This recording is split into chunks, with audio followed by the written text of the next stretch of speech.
우리 다시 한번 마음을 다짐하겠습니다. 주여 말씀하옵소서. 말씀대로 지켜하는 우리 모두가 되기를 축복합니다. 오늘 설교의 제목은 기억하고 지키며 선포하라입니다. 기억하고 지키며 선포하라. 여러분들은 어떤 사건을 제일 중요하게 기억하고 기념합니까?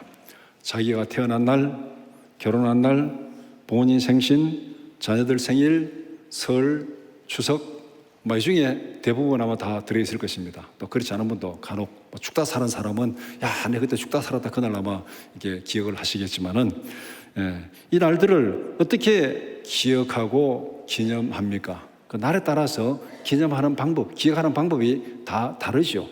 결혼 기념일 기억하는 방법이 다르고 또 자식 생일 기억하는 방법이 다르고 그 날에 따라서 방법이 조금씩 다 다릅니다. 성경에서도 많은 날들을 기념하라고 말씀합니다. 특별히 구약에서는 3대 절기를 기억하고 지키라 그렇게 말합니다. 첫 번째 제일 중요한 절기가 유월절입니다. 유월절은 무교절과 연결되는 절기입니다. 근데 구약의 절기들은 이름이 여러 개 있습니다. 한 절기인데 이름이 여러 개니까 우리가 성경 읽을 때 굉장히 헷갈립니다. 이게 이인지 저게 저인지 절기가 뭐 이래 많냐 따지보면 3개인데 이름이 여러 개라서 헷갈리는 경우가 많이 있습니다. 그래서 유월절은 애굽에서 구원받은 날을 기념하는 날, 이것이 유월절. 그래서 구약에서 가장 중요하게 지키라고 하는 유월절을 지키라. 그 다음에 칠칠절을 지키라. 맥추절 오순절이라고도 합니다.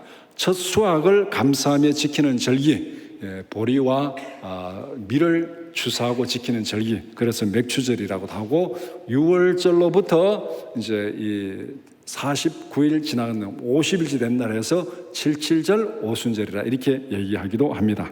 그 다음에 초막절을 지키라. 이제 광야에서 40년 동안 장막 생활을 한 그날을, 그 사건을 기념하면서 지키는 절기, 그래서 장막절이라고 하고, 이때는 추수를 다 하고 창고에 다 저장한 다음에 지키는 절기, 그래서 수장절이라고도 합니다. 그래서 유월절, 칠칠절, 초막절, 이 세 절기는 유대 남자들은 반드시 지키라 그렇게 성경에 말씀합니다.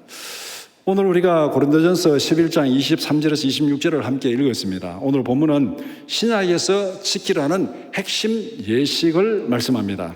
그리스도와 맺은 새 언약을 기억하라. 새 언약을 기억하고 기념하는 구체적인 방법이 성찬 예식을 지키는 것입니다. 성찬이 무엇인지 또 어떻게 지키는지를 말씀하고 있습니다. 그리고 성찬에 참여한 우리에게 어떤 사명이 주어지는지 그것을 말씀하는 것이 오늘 본문의 내용입니다. 그래서 오늘 본문이 전하는 핵심 메시지는 언약의 말씀을 기억하고 그 말씀에 충성하라. 언약의 말씀을 기억하고 그 말씀에 충성하라, 이것입니다. 그래서 이 주제를 3가지 관점에서 함께 살펴보고자 합니다.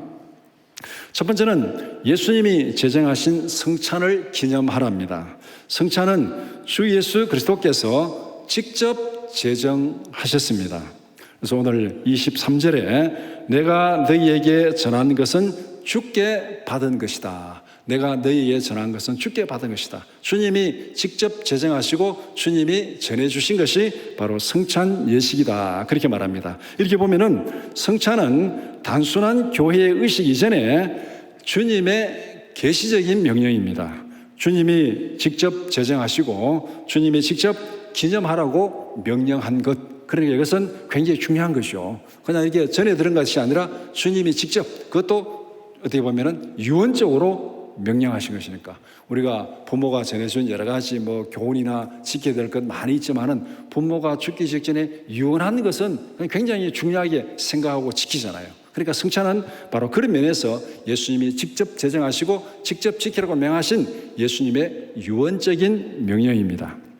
그래서 성찬은 우리가 예수님의 죽으심과 죄인의 구원을 기념하는 것, 주님이 잡히시던 밤에 이 예식을 행하셨다. 잡히시던 밤에 이 예식을 행하셨다는 것은 예수님의 십자가의 죽음과 성찬 예식이 직결된다는 것을 말씀하고 있습니다. 예수님이 잡히시던 밤에 십자가를 앞에 두고 지금 예수님이 자기의 죽음을 알고 제자들과 함께 이 식사를 나누고 그 다음에 이것을 지키라고 그렇게 제정하셨으니까 여기에 지금 예수님의 죽음과 이 성찬에 직결되고 이 성찬은 예수님이 죽음 직전에 하신 유언적인 식사고 유언적인 명령입니다. 그래서 예수님의 십자가의 죽음과 직결되는 구원의 사건, 구속의 사건이 바로 성찬 예식이다. 그래서 성찬은 구약의 유월절과 직결됩니다. 구약에서 지키라고 강조하는 절기가 3개인데 그중에 제일 중요한 게 유월절입니다. 그러니까 유월절, 이 절기의 핵심은 하나님의 구원의 은혜를 기억하고 감사하며 지키라는 것입니다. 그런 의미에서 성찬은 구약의 유월절과 직결되는 절기입니다. 누가복음 22장 15절에서 16절 같이 보겠습니다. 이르시되 내가 고난을 받기 전에 너희와 함께 이 유월절 먹기를 원하고 원하였노라. 내가 너희에게 이르노니 이 유월절이 하나님의 나라에서 이루기까지 다시 먹지 아니하리라 하시고. 그러니까 지금 예수님이 잡히시기 직전에 제자들과 유월절 먹기를 원하고 원했다, 그렇게 말하고 있습니다. 그리고 이제 이 유월절 식사를 하고 다시 예수님께서 다시 오실 때까지 이 유월절을 지키지 않는다. 이것은 다른 말로 말하면 이제 예수님께서 유월절, 마지막 유월절에 세우신 새 언약의 만찬을 지키게 된다는 것, 이게 바로 성찬입니다. 예수님의 죽음과 유월절과 직결되는 예수님의 그 유월절 어린 양의 피, 그다음 유월절을 먹는 것, 유월절을 먹음으로 이제 유대인 그 이스라엘 백성들이 죽음을 피하고 구원받았잖아요. 그러니까 지금 예수님께서 이 유월절을 함께 먹는 새 언약의 식탁, 이것이 바로 성찬이라고 말씀하고 있습니다. 그리고 예수님의 이 십자가의 죽음을 앞두고 지금 이 유월절 새 언약을 세웁니다. 그러면은 예수님의 이 죽음이 어떤 의미가 있는지 요한복음 1장 29절에서 이렇게 말씀합니다. 같이 보겠습니다. 이튿날 요한이 예수께서 자기에게 나오심을 보고 이르되 보라, 세상 죄를 지고 가는 하나님의 어린 양이로다. 자, 유월절에 가장 중요한 게 어린 양의 죽음입니다. 어린 양을 잡아서 피는 문설주에 바르고 그 다음에 그 고기는 구워서 문 안에서 먹는데 지금 신발을 신고 허리띠를 띠고 지금 바로 나갈 준비를 하고 쓴 나물과 누룩 없는 떡과 함께 양을 먹는 겁니다. 그러니까 유월절에 가장 중요한 게 어린 양의 죽음입니다. 그 양이 누구냐는 것이죠. 그 양이 보라, 세상 죄를 지고 가는 하나님의 어린 양이로다. 그리고 구약에서 많은 제사들 가운데서 죽은 그 속죄 양, 피를 흘린 그 양이 누구냐? 그 양이 바로 예수 그리스도의 십자가의 보혈이라는 겁니다. 그러니까 구약의 유월절로 보여주신 양의 피, 그리고 제사를 통해서 보여주신 양의 피, 그것이 결국은 예수님이 유월절을 먹으시고 십자가에서 달려 죽으신 십자가의 피로 완성된다는 것을 말하고 있습니다. 그러니까 내가 너희들과 함께 이 유월절을 지키기를 원했고 이제 이 유월절을 지키고 예수님이 다시 오실 때까지는 이 유월절을 지키지 않는다. 이 구약의 이 유월절의 어린 양의 피, 제사의 어린 양의 피가 예수님의 십자가의 피로 완성되었다는 것을 이렇게 말씀하고 있습니다. 그래서 이 유월절에 우리가 성찬을 지킨다는 것은 바로 주님과의 관계를 새롭게 다짐하는 예식입니다. 대속의 죽음을 기억하고 예수님께서 내 죄를 위해서 대신 죽었다는 그 죽음을 기억하고 그 다음에 예수님의 죽음으로 죄 사함 받고 구원받은 그 은혜에 감사하는 예식이 바로 성찬 예식입니다. 그러니까 성찬 예식은 우리가 예수님의 죽음을 기억하고 그 죽음이 어떤 죽음입니까? 나를 위해서, 내 죄를 위해서 죽으신 죽음을 기억하고 예수님이 죽으심으로 내가 죄 사함 받고 구원받은 그 은혜를 감사하며 지키는 예식, 이것이 바로 성찬 예식이다. 그래서 이 예식을 지키라, 그렇게 예수님께서 말씀하고 있습니다. 그 다음에 두 번째는 예수님의 언약적 희생에 참여하라. 성찬 예식은 예수님의 고난과 죽음에 참여하는 것입니다. 성찬은 예수님의 몸과 피, 즉 십자가 사건을 기념하는 것입니다. 몸은 죄인을 위해 지키신 예수님의 고난을 상징한다고 말씀합니다. 피는 죄인을 위해서 흘리신 새 언약의 피를 상징합니다. 그러면서 예수님께서 떡을 떼어주면서 이거는 내 몸이다. 너희를 위해서 고난당하고 찢긴 내 몸이다. 그러면 그 떡을 받는 사람은 무엇에 참여하는 거예요? 예수님의 고난에 참여하는 것. 직접 몸이 찢기고 살이 찢긴 그 고난에 참여하는 의미로 그 떡을 받는 거예요. 그리고 잔을 나눠주면서 이 잔은 너희를 위해서 흘리는 내 언약의 피다. 그래서 그 잔을 받는 것은 예수님의 죽음에 참여하는 것입니다. 그래서 성찬은 예수님의 고난과 죽음을 현재에 체험적으로 고백하는 예식입니다. 지금 이 순간 그냥 예를 들어서 성찬에 참여하는 것은 예수님이 우리를 위해서 죽으셨구나, 고난 당하셨구나, 그냥 그렇게 기억하고 넘어가는 것이 아니라 지금 내가 떡을 받음으로, 잔을 받음으로 예수님의 그 고난과 죽음을 지금 이 순간 내가 체험적으로 참여하는 것이 성찬에 참여하는 것입니다. 이걸 예를 들면 이렇게 예를 들을 수 있습니다. 우리가 이제 관광을 할 때 뭐 이렇게 체험형 관광이라는 말을 많이 쓰잖아요. 체험형 관광. 그래서 어디를 가서 도자기 만드는 데 갔습니다. 도자기 어떻게 만드는지 보고 보는 것이 아니라 실제로 도자기를 거기서 만들어 보는 거예요. 그리고 무슨 뭐 한지 만드는 데 가가지고 실제로 한지를 만들어 보는 거예요. 그래서 이런 것들이 체험형 관광이라 그러잖아요. 이렇게 본다면은 성찬 예식은 바로 하나님 앞에 체험적으로 믿음을 고백하는 예식입니다. 떡을 받음으로 예수님의 고난에 내가 현재 체험적으로 참여하고, 잔을 받음으로 예수님의 죽음에 체험적으로 지금 참여하는 체험형 관광이 바로 예수님 앞에서 지금 성찬에 참여하는, 예수님의 고난과 죽음에 현재 내가 체험적으로 참여하는 이 예식이 바로 성찬에 참여하는 것입니다. 그래서 예수님의 언약적 희생에 참여하라는 것입니다. 성찬은 그리스도의 고난을 믿음으로 다시 체험하는 자리입니다.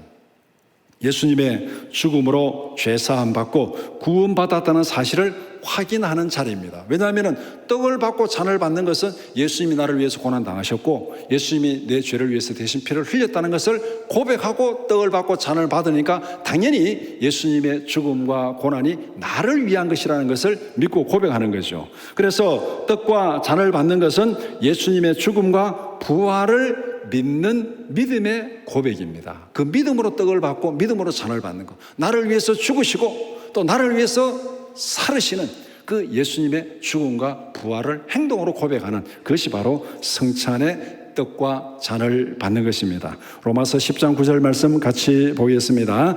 내가 만일 내 입으로 예수를 주로 시인하며 또 하나님께서 그를 죽은 자 가운데서 살리신 것을 내 마음에 믿으면 구원을 받으리라. 성찬에 참여하는 것은 이걸 그대로 행동으로 고백하는 거예요. 행동으로 고백하는 것. 마음으로 믿고 행동으로 고백하는 것이 성찬에 참여하는 것입니다. 우리는 예수님과 함께 먹음으로 예수님의 새 언약 공동체가 되었습니다. 예수님이 주는 떡을 받고 예수님이 주는 잔을 받음으로써 예수님의 죽음에 참여하는 새 언약 공동체가 된 것입니다. 새 언약 공동체는 예수님의 식탁에 둘러앉은 밥상 공동체입니다. 밥상 공동체. 우리가 성찬, 거룩한 성찬. 떡을 먹고 잔을 나눈 거, 예수님이 이 성찬의 주인이니까 우리는 성찬식에 참여하는 것은 예수님의 식탁에 참여하는 것입니다. 성찬에 참여하는 믿음의 사람들은 예수님의 식탁에 참여한 밥상 공동체입니다. 그러면은 이 밥상 공동체가 왜 중요하냐? 이것은 이 구약에서 유대인들의 풍습을 이해를 해야 밥상 공동체가 얼마나 중요한지를 알 수가 있습니다. 구약의 이 유대인들이 살아가는 모습은 그냥 광야에 텐트를 치고 살아갑니다. 장막을 치고 살아가는 거예요. 그러니까 거기에는 경찰도 없습니다. 거기에는 CCTV도 없습니다. 광야에서 혼자 사는데 누가 손님으로 왔어요. 그 사람을 죽여도 아무도 본 사람도 없고 어떻게 잡을 방법도 없어요. 그래서 굉장히 불안하잖아요. 그런 상황에서 요셉이 형들이 양치는 데 가가지고 아버지 심부름하러 갔잖아요. 형들이 잘했는가 보러 갔는데 거기서 형들이 요셉을 잡아가지고 옷을 벗기고 구덩이에 던지고 나중에는 애굽의 노예로 팔아버렸습니다. 아무도 모르잖아요. 거기서.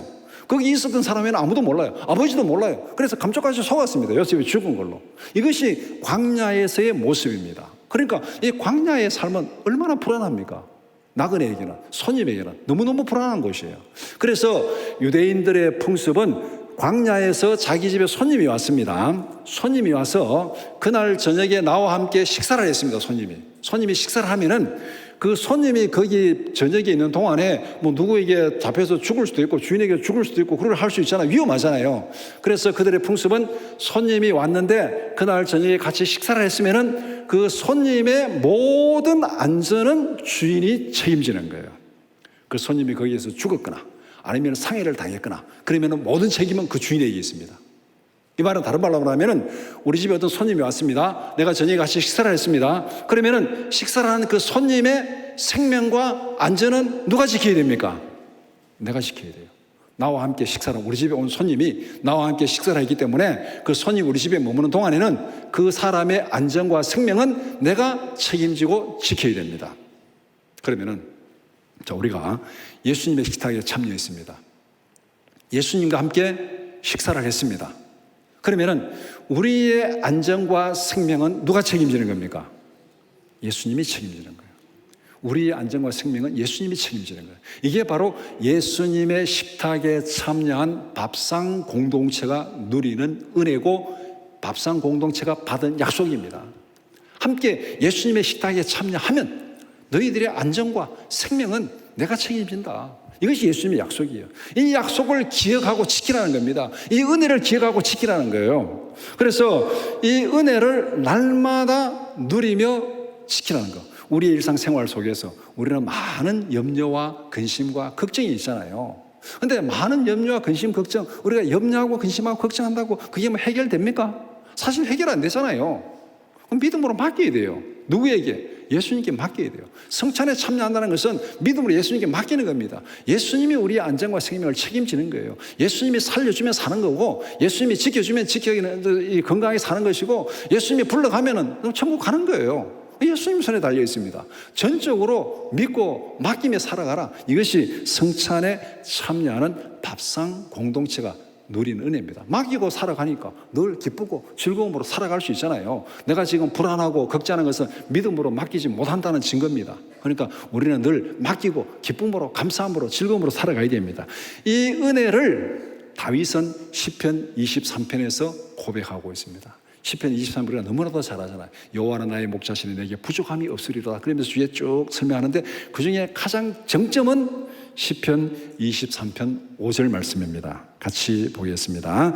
주께서 내 원수의 목전에서 내게 상을 차려주시고 기름을 내 머리에 부으셨으니 내 잔이 넘치나이다. 이 말이 뭐냐면은 지금 밥상 공동체입니다. 여기서 주께서 내 원수들이 보는 앞에서, 원수들이 목전에서, 원수들이 지금 나를 죽이려고 나를 해치려고 지금 막 기회를 노리고 있습니다. 거기에서 원수들이 보는 앞에서 주께서 뭐를 차려주셨습니까? 상을 차려주시고, 여기서 상은 밥상입니다. 밥상을 차려주시고 내 머리에 기름을 붓고 함께 하나님과 식사를 했습니다. 그러면은 하나님과 함께 식사를 했으니까 내 생명은 누가 책임지는 거예요? 하나님이 책임지는 거예요. 누구 앞에서? 원수들 앞에서. 그러니까 다윗은 여호와는 나의 목자니까 내가 부족함이 없다. 푸른 초장 실만한 물가, 그거는 그냥 부수적인 것이고 가장 중요한 핵심은 원수들의 목전에서 원수들이 나를 죽이려고 해하려고 하는 거기서 밥상을 차려주시고 함께 먹었으니까 하나님이 내 생명과 안전을 책임지신다. 그러니까 이거보다가 더 확실한 믿음, 더 위로와 평강이 없다는 것입니다. 그래서 우리가 성찬에 참여하는 것은 예수님의 밥상 공동체에 참여하는 것이고, 밥상 공동체에 참여한다는 것은 예수님이 우리의 안전과 생명을 책임진다는 보장, 그 약속의 은혜에 우리가 참여하는 것입니다. 그러니까 이 예수님의 언약적 희생에 참여하는 이것이 얼마나 소중하고 귀중한 것인지를 우리는 알 수 있습니다. 세 번째는 성찬의 믿음을 전하고 선포하라, 그렇게 말씀합니다. 공동체는 공동의 목표와 사명을 가지게 됩니다. 우리는 예수님과 함께 새 언약으로 맺어진 밥상 공동체입니다. 이 새 언약으로 맺어진 밥상 공동체는 예수님의 십자가의 보혈로 맺어지기 때문에 이거는 혈맹으로 맺어진, 피로 맺어진 공동체입니다. 그러니까 생명으로 맺어진 공동체. 그러면은 공동체는 공동의 목표를 가지고 있고 공동의 사명을 가지고 있습니다. 새 언약 공동체는 예수님의 사명을 계승하는 공동체입니다. 그러니까 예수님과 함께 새 언약을 맺었으니까 예수님의 사명이 곧 그 새 언약에 참여한 공동체의 사명이 된다는 겁니다. 성찬은 예수님의 죽으심을 세상에 증거하는 예식입니다. 예수님께서 왜 십자가에 죽으셨습니까? 예수님의 죽으심을 전하는 거라 했으니까 그러면 왜 예수님이 십자가에 죽었는가? 그 이유를 알아야 되잖아요. 예수님의 죽음을 전한다는 것이 뭐를 전하는 건지, 너희들도 예수님같이 십자가에 죽어라 이걸 전하는 건지, 예수님의 죽음을 전하는 건지, 뭐를 전하는 건지 그 내용을 알아야 되는데, 그 내용, 왜 예수님이 죽었는지 그 내용을 요한복음 3장 14절에서 16절 이렇게 말씀합니다. 같이 보겠습니다. 모세가 광야에서 뱀을 든 것 같이 인자도 들리게 하리니 이는 그를 믿는 자마다 영생을 얻게 하려 하심이니라. 하나님이 세상을 이처럼 사랑하사 독생자를 주셨으니 이는 그를 믿는 자마다 멸망하지 않고 영생을 얻게 하려 하심이라. 우리가 요한복음 3장 16절은 너무나도 잘 아는데 이 말씀을 제대로 알기 위해서는 앞에서 14절부터 읽어야 됩니다. 14절부터 읽어야 이게 무슨 내용인지 정확하게 이해가 됩니다. 14절에 모세가 광야에서 노뱀을 든 것 같이 인자도 들려야 된다. 십자가의 죽음을 노뱀이 들린 것처럼 들려야 된다. 그럼 광야에서 왜 모세가 노뱀을 만들었습니까? 왜 들었습니까? 이스라엘 백성들이 하나님 앞에 음식을 통해서 불평하고 원망하고 막 그러다가 그냥 하나님 불뱀을 보내가지고 다 물어서 죽게 만들었습니다. 그러니까 이제 뱀에 물려서 다 죽고 가는 거예요. 그러니까 백성들이 죽겠다고 아우성을 치니까 모세 하나님 앞에 기도했습니다. 어떻게 이 백성을 죽일 수 있습니까? 살려주세요. 그렇게 기도하니까 하나님께서 그러면은 노뱀을 만들어서 장대에 달아라. 그 뱀을 쳐다보는 자는 나음을 받으리라. 그러면은 그 뱀을 쳐다보는 사람은 어떻게 무슨 마음으로 쳐다보겠습니까? 내가 지금 뱀에 물렸을 때 죽어가고 있어요. 죽어가고 있는데 노뱀을 장대에 달아라. 그 뱀을 쳐다보는 자는 나으리라 할 때 그 말을 듣고 내가 노뱀을 쳐다볼 때 무슨 마음으로 쳐다보겠습니까? 내가 쳐다보면은 낫는다. 믿음 있는 사람은 쳐다보겠죠. 뱀에 물린 사람은 뱀에 대한 트라우마가 있습니다. 뱀 보기도 싫어요. 끔찍해요. 그런데 뱀에 물린 사람에게 뱀을 쳐다보라는 것이 이게 정말 끔찍한 일입니다. 이게.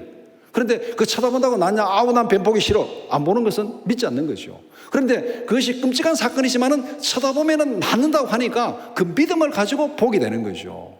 마찬가지입니다. 예수님도 이렇게 들려야 하리라. 그럼 왜? 십자가에 죽으신 예수님, 그 예수님의 대속의 죽음을 믿으면 구원받으리라. 믿으면 구원받으리라. 이 믿음으로 바로 우리가 십자가의 언약에 참여하고 이 죽음을 믿는 것이에요. 그래서 16절에 하나님이 세상을 이처럼 사랑하사 독생자를 주셨으니 이는 그를 믿는 자마다 멸망하지 않고 영생을 얻게 하려 하심이라. 예수님의 사명은 새 언약 공동체가 계승하고 실천해야 될 사명입니다. 죽음을 전하는 것은 결국 뭐를 전하는 겁니까? 예수를 믿으면, 십자가에 죽으신 예수님을 믿으면 구원받는다. 예수님이 내 죄를 위해서 대신 죽었다는 그 십자가의 죽음을 믿으면 구원받는다.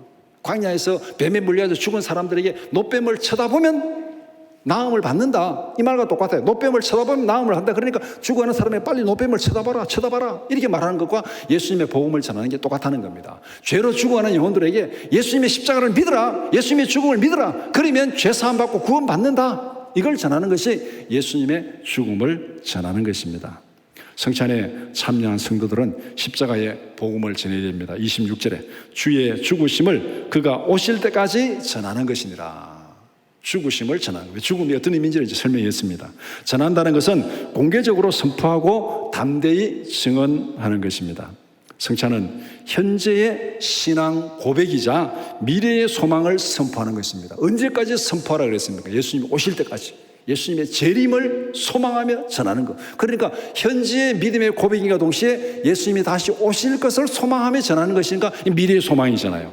그러니까 이 시간적으로 보면은 이 성찬에 참여하는 것은 과거의 사건, 예수님의 십자가의 죽으심, 과거의 사건을 기억하고 현재 은혜를 누리는 것, 성찬에 참여한 밥상 공동체로서 하나님이 나의 생명과 안전을 지킨다는 이 은혜를 현재에 누리면서 미래에 예수님이 다시 오신다는 재림의 소망을 가지고 전하는 것, 이것이 바로 이 주의 죽음을 전하는 성찬의 의미입니다. 십자가의 은혜로 구원받은 기쁨을 누리며 이 은혜를 담대히 선포하는 우리 모두가 되기를 축복합니다. 십자가의 사건이 지금 현재 내게 밥상 공동체로 누리는 은혜로 작용하고 이 은혜가 언제까지? 예수님이 재림할 때까지 소망을 바라보면서 이 죽음을 전하는, 이 구원의 은혜를 전하는, 이것이 바로 성찬의 믿음을 전하고 선포하라는 말씀입니다. 말씀을 정리해 봅시다. 성찬은 주님께 받은 명령입니다. 성찬은 예수님의 고난과 죽음의 자리에 참여하는 것입니다. 주님의 뜻에 순종하는 겸손한 마음으로 성찬에 참여해야 됩니다. 그래서 오늘 이 본문 읽은 26절까지 읽은 27절 이하에 이런 사람들은 성찬에 참여하지 말라 그랬습니다. 준비되지 않는 자는 성찬에 참여하지 말라. 그러니까 이 성찬에 참여한 자들은 준비하고 겸손한 마음으로 성찬에 참여하라, 그렇게 말씀합니다. 두 번째, 성찬은 주님의 죽으심을 기억하고 감사하는 자리입니다. 예수님이 십자가에서 죽으심으로 우리는 구원받았습니다. 주님의 떡과 잔에 참여하는 것은 그 은혜에 참여하는 거예요. 그가 찔림으로 우리는 나음을 받았고 그가 죽음으로 우리는 구원받은 그 은혜에 참여하는 것, 구원의 은혜와 기쁨을 생활 속에서 누리겠다는 믿음의 결단입니다. 밥상 공동체로 예수님이 나의 안전과 생명을 책임진다는 그 위로와 평강을 생활 속에서 누리겠다는 이런 은혜의 결단, 이것이 바로 성찬에 참여하는 것입니다. 세 번째는, 성찬은 구원을 전파하는 사명을 결단하는 자리입니다. 성찬에 참여하는 성도는 단순한 식탁에 참여하는 것이 아닙니다. 예수님의 복음을 전하고 재림을 소망하는 증인의 출정식입니다. 예수님의 복음을 전하고 재림을 소망하는 증인의 출정식, 이것이 바로 성찬에 참여하는 것입니다. 말과 행동으로 복음을 들려주고 복음을 보여주는 우리 모두가 되기를 축복합니다. 이것이 성찬에 참여한 밥상 공동체에게 주어진 사명입니다. 이 은혜를 기억하면서 또 이 은혜를 누리면서 이 은혜를 담대히 증거하는 선교적 삶을 살아가는 우리 모두가 되기를 축복합니다.